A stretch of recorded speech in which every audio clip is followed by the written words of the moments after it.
a company? There were only four. Why would we start without 40%?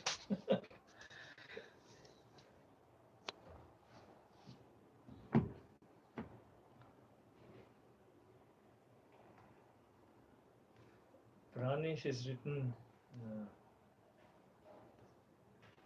but he's basically eulogized the bill. Yes, sir? I guess I don't know how to record once. No, that's okay. Yeah, we have Yeah, enough, no? Yeah. We have enough.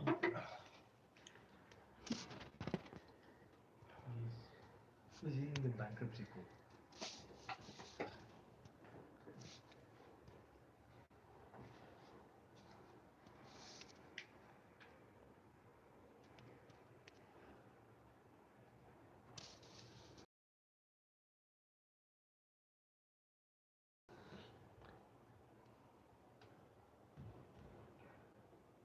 I think I'm good on this. Can you help me with light? Yeah. Yeah.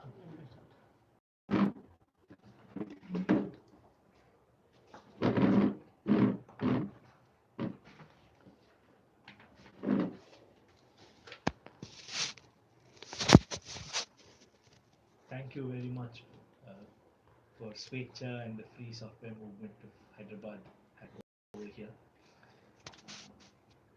So this is, of course, a topic of interest in recent times. The data protection bill, as we all know, the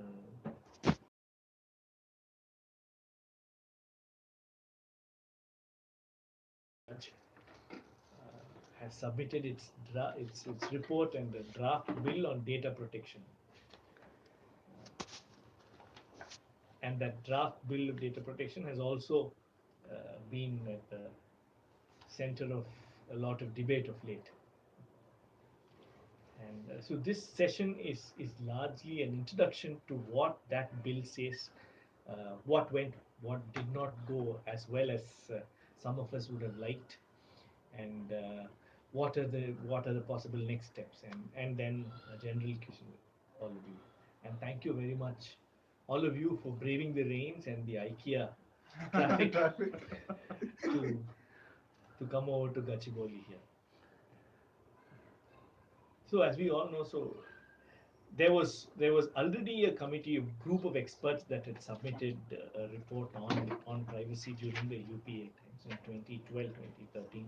That was headed by Justice A.P. Shah, and that studied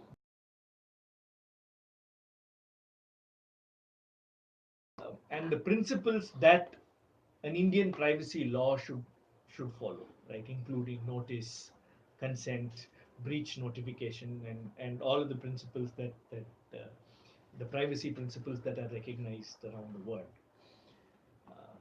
So since then, though, there hasn't been much movement in terms of trying to get a legislation for privacy. It is in the meanwhile that the government of India in 2015 came to the Supreme Court and told the Supreme Court that there was no fundamental right to privacy. And this was against the run of play, so to speak, because 40 years of jurisprudence, Indian Supreme Court jurisprudence, Indian legal jurisprudence, had established a fundamental right to privacy. And in the Aadhaar case, for some reason, the reason better known to them, they relied on a 1954 judgment to suggest there was no privacy. The 1954 judgment, it was an 8-judge bench judgment, but then a lot of water had flown in Yamuna and Ganga since then. Our entire fundamental rights jurisprudence had changed in 69, 70, and thereafter in the 70s and up until now, and therefore to try and rely on a 1954 judgment, basically trying to make India great again. So that was, I mean, that actually that was kind of astonishing at that time, because there was, I mean, if you all know, there was also the defamation case that was actually being argued in the Supreme Court during the same time. So in Court 4, they were arguing that privacy was not a fundamental right. The same government of India was trying to justify criminal defamation, Section 499 of the Indian Penal Code, on the ground of privacy. That was happening in Court 6.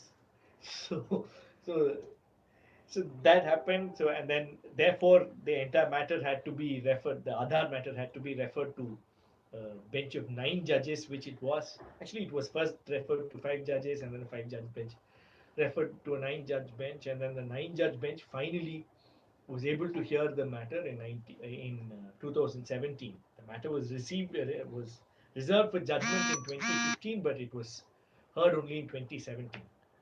So in August 2017, just as arguments in the Aadhaar case was on, suddenly there was a wake-up moment for the government of India, and they came to the Supreme Court and told, no, we've now established a committee of experts that will look into whether or not we need the privacy legislation.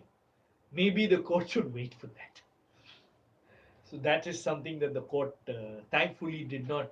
This was a question of a constitutional question. Whether or not you have a legislation on privacy or not is not going to affect whether or not there's going to be a constitutional privacy. So in August 2017, there was a unanimous judgment of 9 judges of the Supreme Court. It's only the second time since independence we've had a unanimous 9 judge bench judgment uh, upholding the fundamental right to privacy.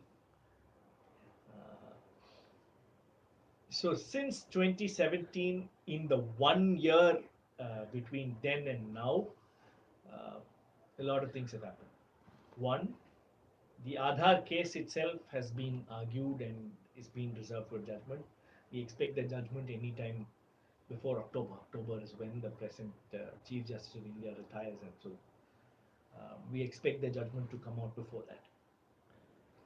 And then we also had the report published by the Sri Krishna Committee, the constitution of the Sri Krishna Committee, and the process and the methodology that they used.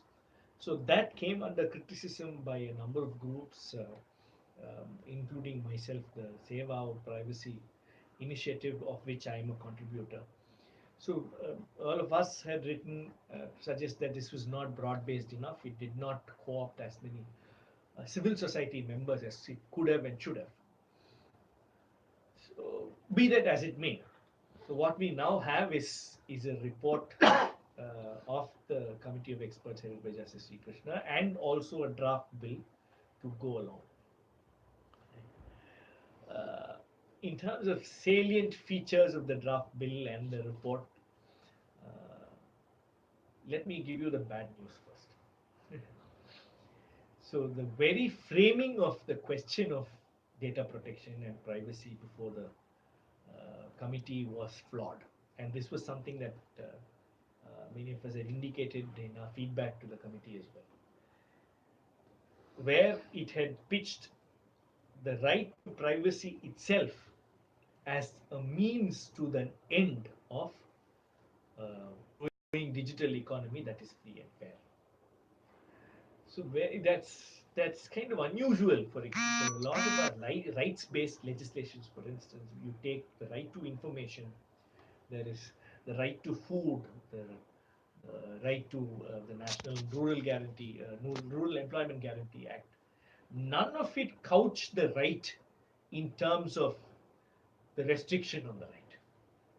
What has happened here is, so I mean, during the course of the arguments before the Supreme Court and the privacy debates that preceded the committee's report, it was clear that, see, there was business interests that were trying to restrict the right as much as possible. They do not, for example, I mean, they did not want India to replicate the GDPR or any of the best standards that were available for privacy protection there, right? And therefore, digital economy, innovation, and all the caveats that were being put on privacy, for the right itself to be framed within those caveats was something that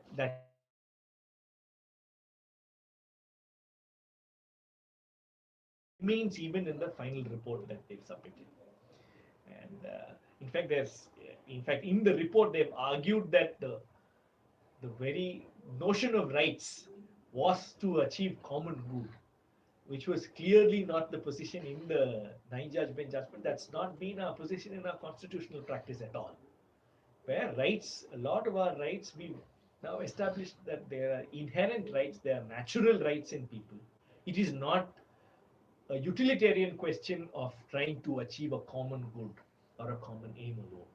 Either that could be one justification for a right to privacy, but that can't be the only justification. Much like how even right to free speech, you have multiple justifications. There are utilitarian justifications, there are consequentialist justifications.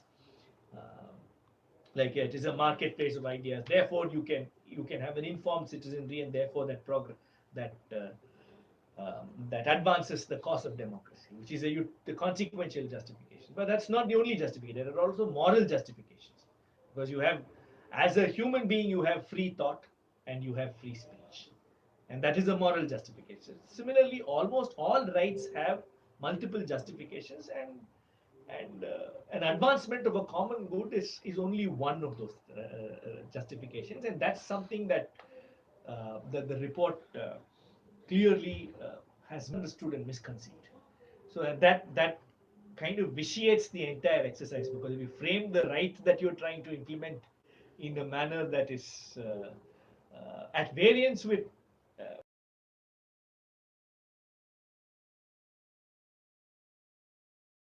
now.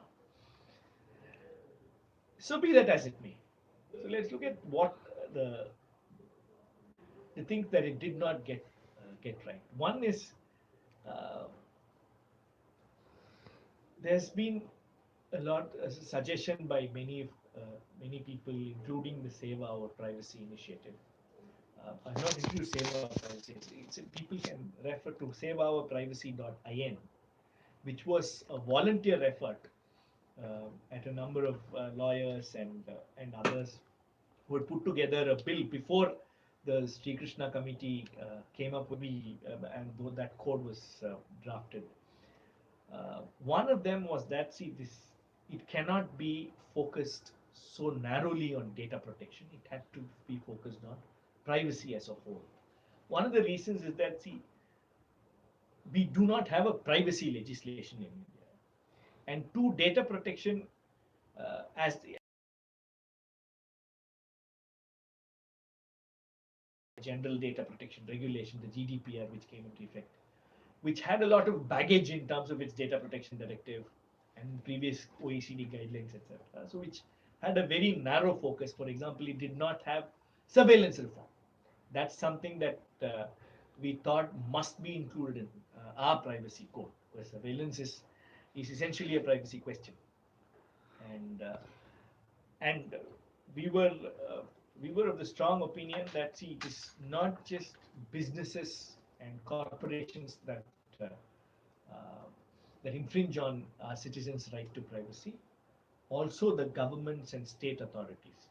So this legislation ought to uh, ought to make accountable both the state and non-state actors. And in fact, the subsequent the corollary to it is that state should actually be a model data control, where they should set the template and example for which businesses and other entities can follow in terms of respecting, promoting, and fulfilling the right to privacy.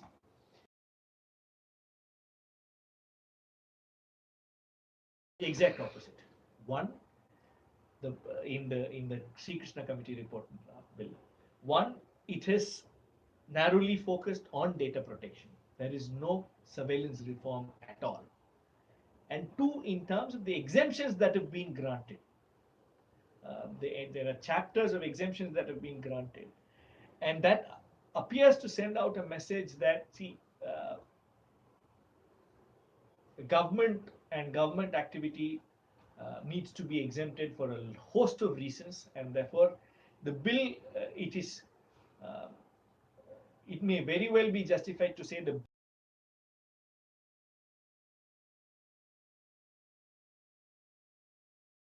most importantly, because we do not have surveillance reform in this, where um, under Indian law, unlike in the US law and many other advanced countries, uh, evidence collected by the state authorities and the police illegally, that evidence is still admissible in court. So unlike in the US where it's a fruit of the poison tree, so one, it's on consent, where consent for us has been a requirement of uh, data collection and processing. But what here it has happened is consent becomes an excuse for data collection and processing. Where you say one of the grounds, consent is one of the grounds. Where non-consensual data processing, where we wanted it in the nature of exemption, but consensual data processing now is one of the many ways under which data can be processed. Right? Personal data can be processed. And then, of course, there's clause 17, which is like the catch-all, where the authority, data protection authority, can decide what are all critical services for which consent need not be taken even by private players. And they've included even things like credit scoring. See, credit scoring, and all these services where data is the currency. Where unlike there are services where data needs to be collected and processed in order for the service to be provided. Where it is, but credit scoring and social credit scoring and these and I'd also say things like GSTN.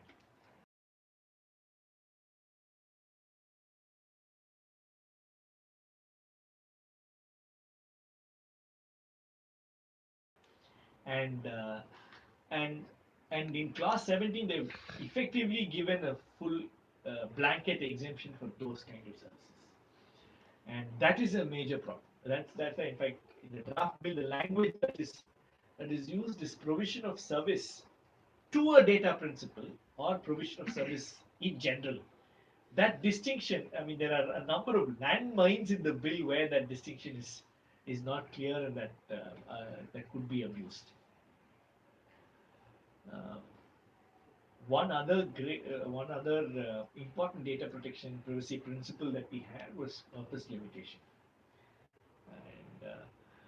and we knew how. I mean, the context for the entire debate was Aadhaar, and we know the modus operandi by which Aadhaar expanded uh, its reach, and its arms are now so long, so astronomically long, because of Mission Creep. Right? And it is welcome that purpose limitation and collection limitation are recognized in the bill. But even so, purpose limitation is worded in a manner that is probably open to abuse, where they've said one, purpose has to be specified or specific, clear, etc. But the use for which the personal data is put to, can be to that purpose or any purpose reasonably incidental thereto or that. See, therefore, that language, in fact, I made a comment on Twitter saying, reasonably and practicably, 41 times across the text of the bill. So, which means this is right to privacy. The message is clear. The right to privacy has to be litigated and won. The fight is not over. And just as a matter of comparison, we see the GDPR, the gold standard for data protection that we know. It has across the text and the recitals put together, it has only 30 reasons. So we know therefore the message that is being given is that, see, this is a right, all right, and that is a concession that is made by the committee.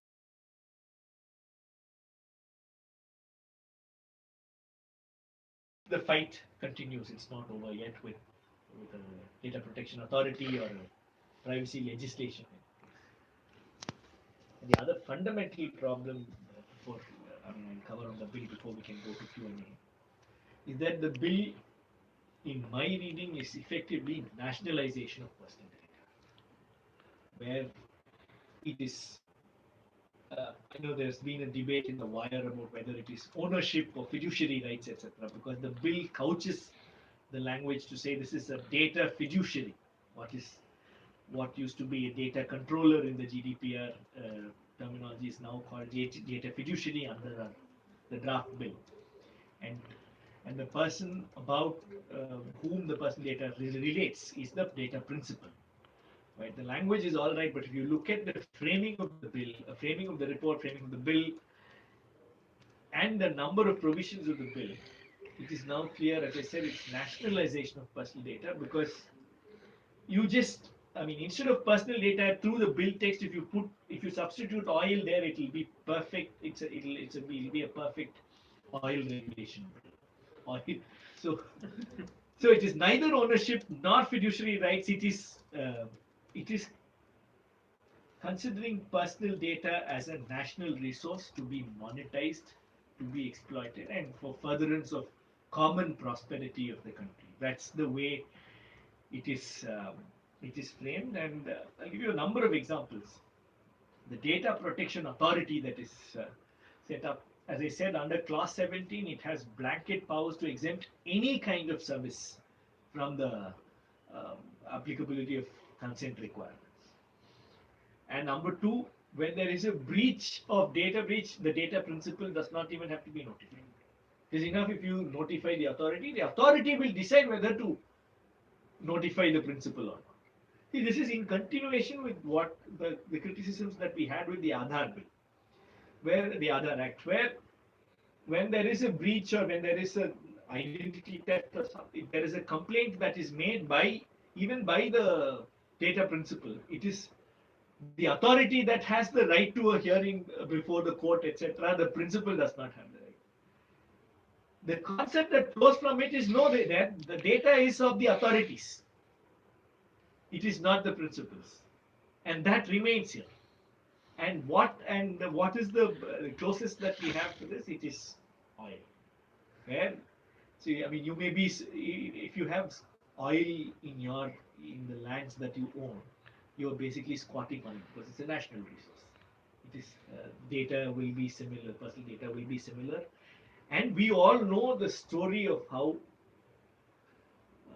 resources and rights can be in conflict. Right. In fact, the story of humanity has been that.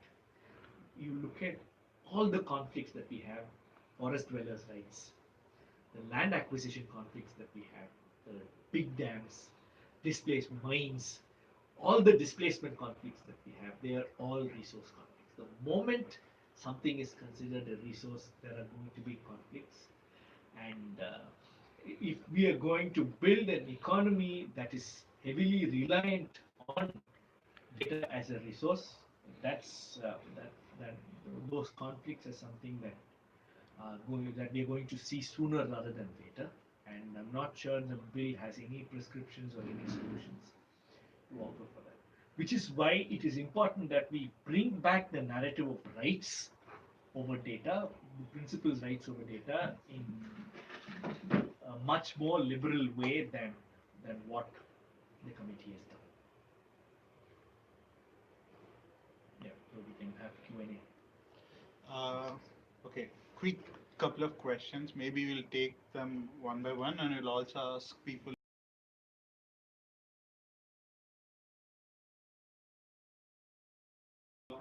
The powers that you're giving out to the Protection Authority, uh, primarily the powers that they're getting as equivalent of cops to enter anybody's house and check their devices. Okay, in expecting to find if these guys have some personal data or something. That. And next, what does the bill do when you say it gives like infinite powers to the government? Not just the central government, but also the state governments, Yes. and recognizes the state data acts, right? So it says as long as the state passes its own data act. There is a little bit of, I mean, it's, what you say. Question number one is on Data Protection Authority. In fact, that's I think the authority that has been conceived under this act is deeply flawed. Part of the reason I say is that, see, so what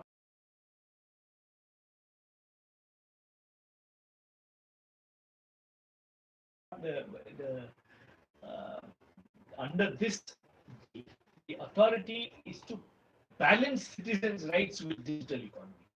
There itself there's conflict now. And number two, which also now effectively means authority will be the final say, will have final say in whether or not a particular there's a specific say, and let me say national security. The continuation of the course between states and central, how do we now see the turf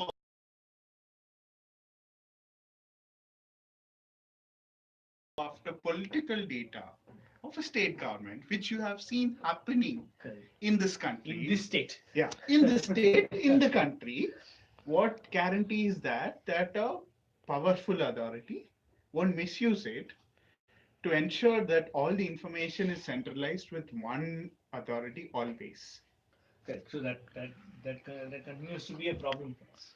So which is why as I said, number one, there is an overriding provision in the Act, under section, I think, clause 108 of the Act, which says if the provisions of this bill are in conflict with any other bill, this bill will override. Yeah. Right? But interestingly, what has happened is catch-all provision of the obligations of a data controller. See, that's clause 4, which says as long as something is reasonable. So as long as the data controller acts reasonably. So what happens is, because this framing of reasonably, practicability is in all provisions. So adherence to the other law or the external law will be taken as satisfying the requirement of reasonability under this Act. So which means although there is an overriding provision under our judicial system, so when judges interpret it, they'll try to harmonize this Act and those acts. And because this Act will have so many ways in which it can sort of more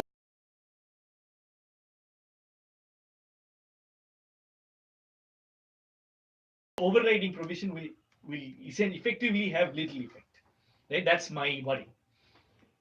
And therefore that will also happen for state laws. So because it applies to all. Essentially, you're also nationalizing surveillance. Correct. So this does nationalize surveillance. Yes. So I mean, I agree with you on that. Yeah. So I have a question. So you mentioned a couple of things, right? So one about the parallel to oil, and also when you spoke of data protection authority, uh, the evidence, the rights of the citizens against the digital economy, and the law says economy, right? So in the free we have sort of thing where it's just like this unrestricted. But I want to the question I want to ask here is, unlike oil, which has a tangible value and it's controllable only by the entity that has rights over it. Data, even though if you say nationalization of data, as a data subject or data principle, I can devalue my own data. And if people start doing that devaluation of data, then what actually happens to this bill? That's a very interesting question. I mean, in the sense, devaluing data, in fact, what I say is adding as much noise to the signal as possible, as in when you have to give. So is it going to be a crime to devalue your own data? At some point it will be. Because once this becomes a resource, once your economy starts treating this as a resource, there's no going back. If your economy is reliant on this as a resource, there is no going back. So in which case, if you are now devaluing your data, which is not really yours, it is the authorities.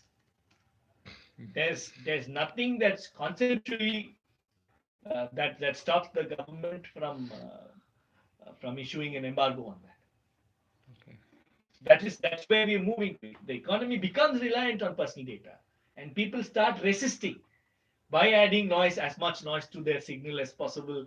If they are finding ways to resist not giving out as much personal data, or giving out in excess or in a different way, which devalues the resource. Correct. So of course there are going to be people's resistance coming here. I mean, when when forest dwellers' rights, everything.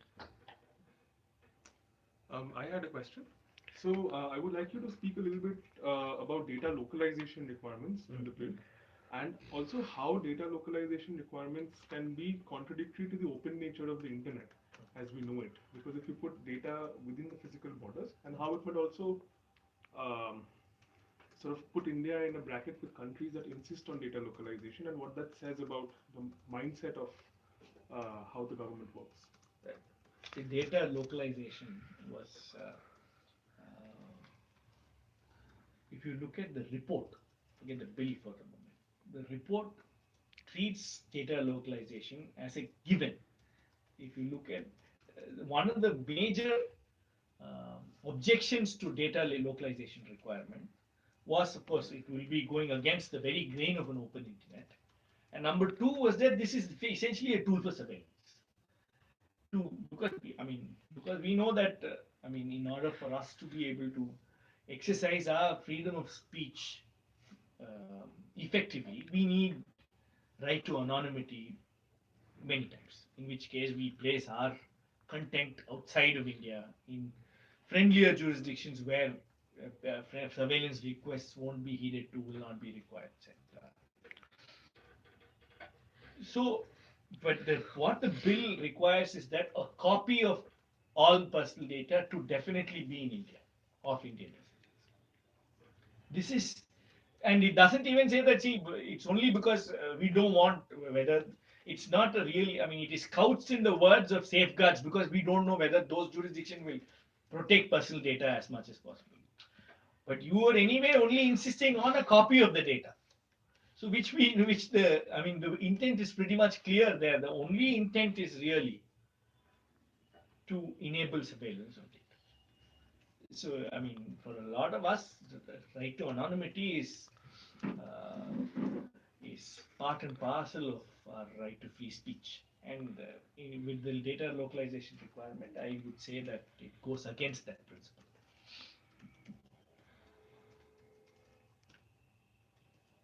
And the report says innovation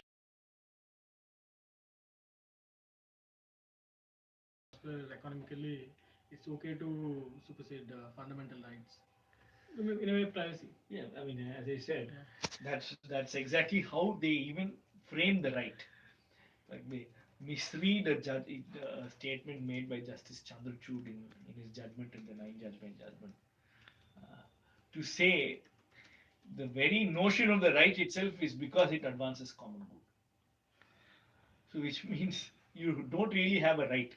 You have a right only to the extent that it advances common good, which is, as I said, it is at variance with our constitutional law practice, what the judgments have laid down, etc. So whether surveillance, uh, whether surveillance is, you repeat that question. Innovation can't happen Without surveillance surveillance. technology. Surveillance capitalism. Yeah. Surveillance capitalism. So that's a theme that recurs. So when we know that when there's so much an industrial complex around surveillance that we have. I don't want to call it military industrial complex, but there is an industrial complex around surveillance technology. And this seems to exempt all that in many ways because all of them, for example, we now have a national security blanket exemption. Right?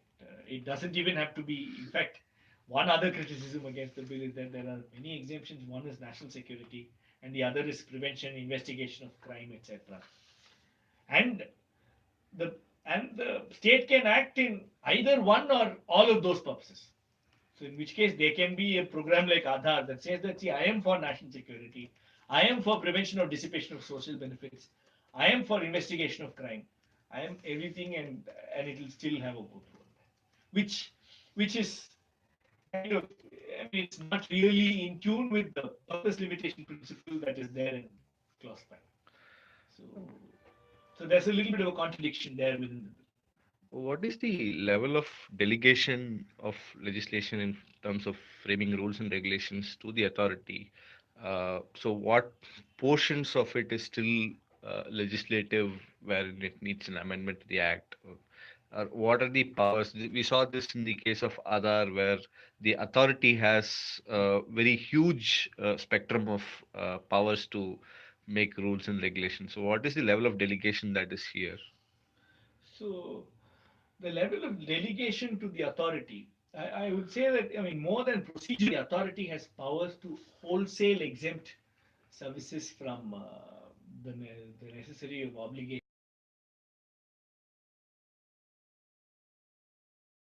That in my mind Excessive is delegation. clearly excessive delegation. That's something that has to go, and I probably think if the parliament um, has enough wisdom put into this, I think 17 will go, or okay, it will stand modified in a slightly more acceptable manner. But as I said, because authority, they've also been given powers to distinguish between, say, data fiduciary and significant data fiduciary. It's also under the authority's power.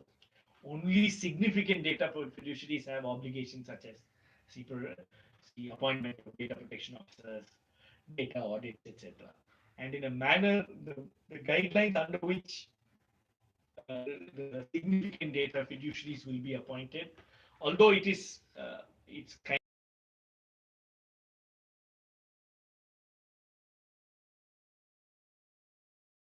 of a little bit of guideline there, but I still think uh, that that part of delegation is also excessive. So, could you also speak a little bit about how the bill treats the right to information, or what it says about the right to information, and also right to information about the working of the committee has been denied systematically and repeatedly. So, to understand the bill, we also have to look at how the committee has functioned vis-a-vis the right to information. So the right to information amendments, actually, the draft report suggests amendments to two acts. One is the RTI Act and the Aadhaar Act. The Aadhaar Act amendments have not found their place in the draft bill. Only the RTI amendment has found its place. But the RTI amendment, at least that portion, to me, it appears that it has been hastily done. Number one is because under Section 8 exemptions of RTI, there are two exemptions that are applicable, not just under J personal data. There is also the provision under which if data is held in a fiduciary capacity, even that can be denied. So if at all you're going to suggest amendments, in my opinion, first of all, they should have amended both. There's no gainsaying in saying that only one needs to be amended. And in 81J, the amendment that has been done is also a little problematic. Uh, the amendment that has been done is that, see, under the existing right to information regime under 81J, the if the public information officer or the information commissioner thinks that even though some data is personal data, but it is in public interest, in larger public interest, and that has to be disclosed. So, so the amendment seems to now suggest, see, in deciding whether or not there is larger public interest, things that need to be kept in mind is transparency and accountability. That's an important foremost value that needs to be paid respect to, and to the harm that will ensue to the data subject.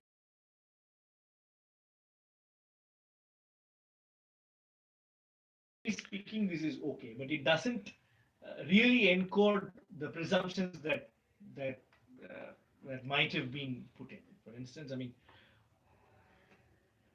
is there a presumption, for instance, if there is the prime minister's degree in question, there is a strong presumption in favor of disclosure, right?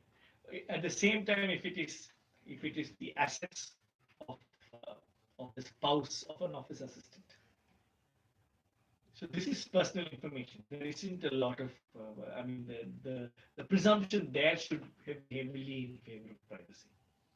Right? Those presumptions, ideally, they should come in the rules. So I mean, it should be judicially developed. But if they are going to make an amendment, in my reading, these presumptions should have been encoded as explanations. And number two, um there is also a procedure under the Right to Information Act, under the Section 11 procedure. where you can take consent of the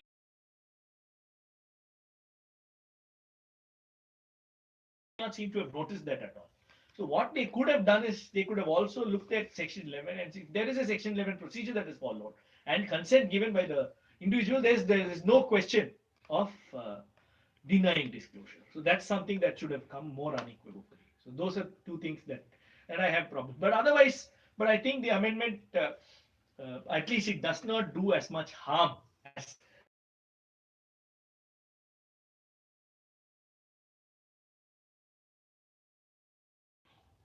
The act.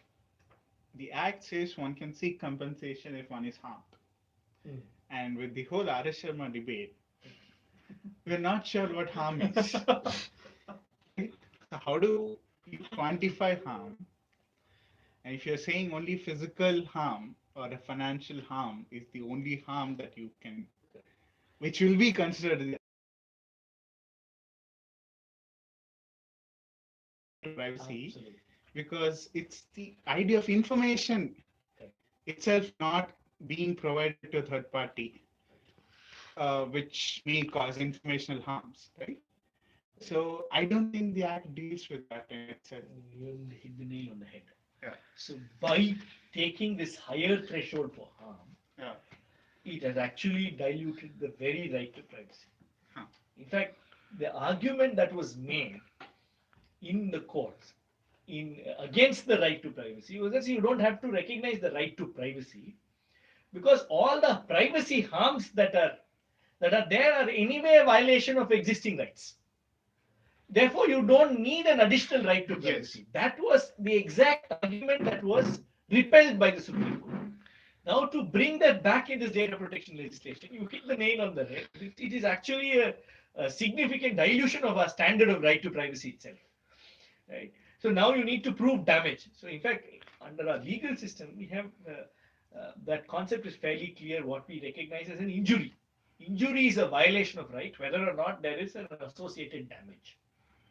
So we need to take R. S. Sharma more seriously. His definition. So correct. Yeah. So I mean, his definitions are flawed. Yeah. Clearly, there is there. So in fact, that was one of the comments that we had in the white paper that the Sri Krishna committee put out, saying that whether because harm is essentially it is an ambiguous term, especially for law. We either recognize injury or damage. Harm is neither here nor there, which is kind of malleable, and which is why they've used that language. And that it is a problem, as you said. I mean, it fundamentally dilutes the notion of the right to privacy, where you need to prove an additional harm, not just a privacy harm. Yeah.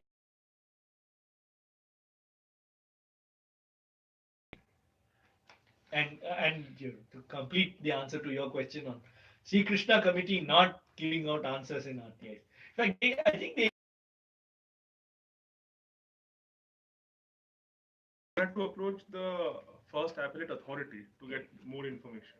Otherwise, it was denied. right. Oh, I see. I see. That was also against the appellate authority.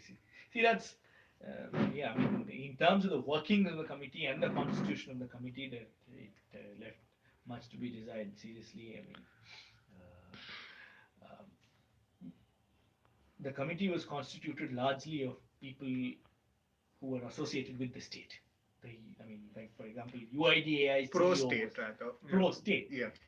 and the consultations that happened, public consultations that happened, I don't think all the feedback has also been put out in the public too. In fact, it is our practice now. It is, I mean, in fact, TRAI came up for, I mean, a lot of appreciation, a lot of applause for what it did with the net neutrality consultation, where in fact all the feedback that was received was put out in the public. There is no reason why it should not have been done in this case.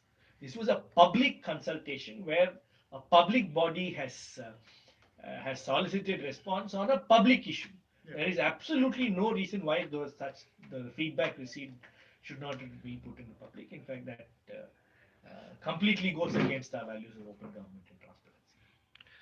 And what is the regulatory hierarchy with which the Data Protection Authority will function? Because we've seen instances of forum capture in between the TRAI and the CCI in case of Geo. So Yeah. So between CIC and DPA, Yeah.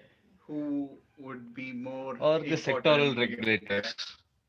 Between CIC and DPA, I don't think there are going to be conflicts here. Because if there is an RTI application, the CIC will have the last word. Okay. DPA will have No say in no it. say in it.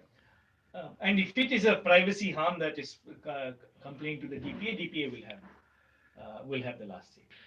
But the problem comes in the appellate tribunal in terms of so where appellate tribunal it is sought that I mean there may not be a separate appellate tribunal. It may be a merged tribunal, the same compact Under or telecom. the TDSAT that may hear appeals.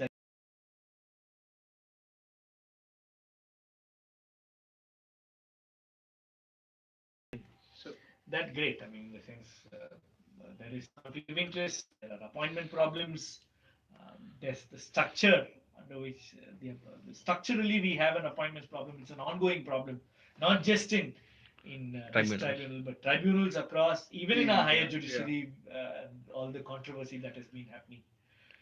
That's something that we need to fix. It is a structural issue without because state is going to be a violator. State is going to at least they are going to be a certainly considerable litigant before the authority in this case. So they cannot have the say. They should not be having a say in the appointments of the appellate tribunal members or the authority members. But that's certainly not the case. So their independence is under the cloud.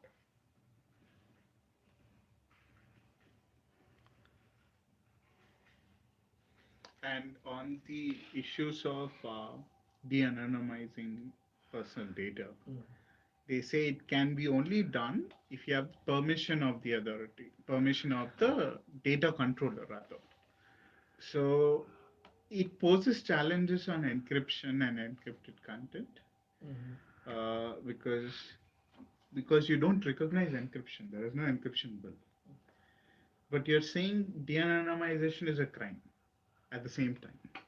So if you're saying you can't encrypt at a higher encrypted bit rate, so if because the state says personal communication should be interceptable, then you're saying we will keep our security weak, but if you decrypt it, it's illegal.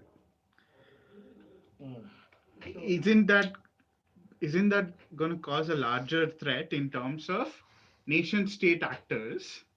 Other nation state actors. Yeah, other nation state actors looking at the country. I'm not talking primarily from a personal data protection point of view, but because this deals with the whole idea of researchers not allowing them to encrypt or decrypt data, this is going to limit the advancements in tech in some ways.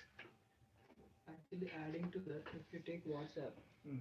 so WhatsApp has encryption keys which change from time to time, End to end. and it has end-to-end encryption key, and it changes from time to time. So even WhatsApp doesn't know what is the encryption key at that moment. So even if WhatsApp gives the database to the government, Mm. as per the DPL which came, so if it gives the database or the whole data to the government, the government won't be able to intercept it, right? So what use No. of collecting that? There are exemptions for the government there. So. Yeah, but for that, the WhatsApp will have to share the keys with the government, not that. Which is allowed in some ways because the DPA can come to your offices and take all the data. That's the problem. Yeah. So because the data, as I told you, the data is not owned by the principal. Yeah. The data is owned by the DPA. Hmm. The data belongs to the DPA. DPA is now the final say in It can decide which company goes big, which data company goes course. big, which will die out. Correct. Yeah. I mean, theoretically, it does have those powers. That's it. And And also, I read somewhere that R.S. Sharma might be the DPA. There's a rumor. I have no. Actually, I don't know how that was going to be possible because, see, effectively, even if the bill was passed yesterday, Yeah. right, it may not be functional until 30 months after. Yeah. Possibility of 30 months. Right. And Mr. Sharma's retirement was due. Now it's just already. down the So I'm corner. not sure if where those rumors were coming. Even if it was the bill was passed yesterday, 30 months there would have been really no work. So, one more important question. How do you think the bill deals with the whole of the political data issues that we are facing with each political party collecting a lot of data? I mean, I'm sure the DPA does have powers to go into a political party and analyze, audit them. But because this whole collection of or illegal collection of the data by a political party itself is not recognized, there is no consent because all of this is illegal in the first place to begin with. So, In fact, that's one of the major problems. For instance, the GDPR recognized it very well, where it said that collection could be either from the source or from the person. hmm, If the collection happens from some other source, the principal has to be notified of it. yeah. That is significantly absent in our bill. So, So if their collection so if happens Paytm elsewhere, shares data with a political party, yes, you won't know. we won't know, and there is no obligation for the notification. Yeah. Right? So that's therefore a major problem for us. Um, uh, yeah, there's no obligation for notification, but if there are any other obligations, that's something that I need to check. But just for my clarification, if say Paytm were to share its data with a political party, how does consent fit in of the data principle in that regard? So, so consent. So effectively, when they are processing that data, that would be without consent, therefore Right. illegal. But the collection itself would not be legal. See that because it recognizes where you can collect data from other sources, but it does not have a notification obligation for that. So therefore. Actually, to add on to his question or to answer it in a way, uh, just like how you said, when data becomes highly valuable asset, the one of the underlying motivation of this bill is also towards a technological regulation of consent, and which includes that all the systems don't themselves act as fully autonomous as they are today. So, as in the case of Paytm would not actually collect and own the data. They would be using a technological solution to access the data on need basis. Mm. And so, Paytm will not even have that data, additional amount of data that will be generated from Paytm, which will be originating from Paytm, but the ideal intent or the goal in one sense is to again not make that data sit within Paytm, transport it by design into the other ecosystem or make it discoverable and plug in consent towards using that data. So really Paytm, if tomorrow we'll not have a situation where Paytm controls to share the data or not, because the data would already be have to be inside the system. So which is where I have a problem, because they're treating data as something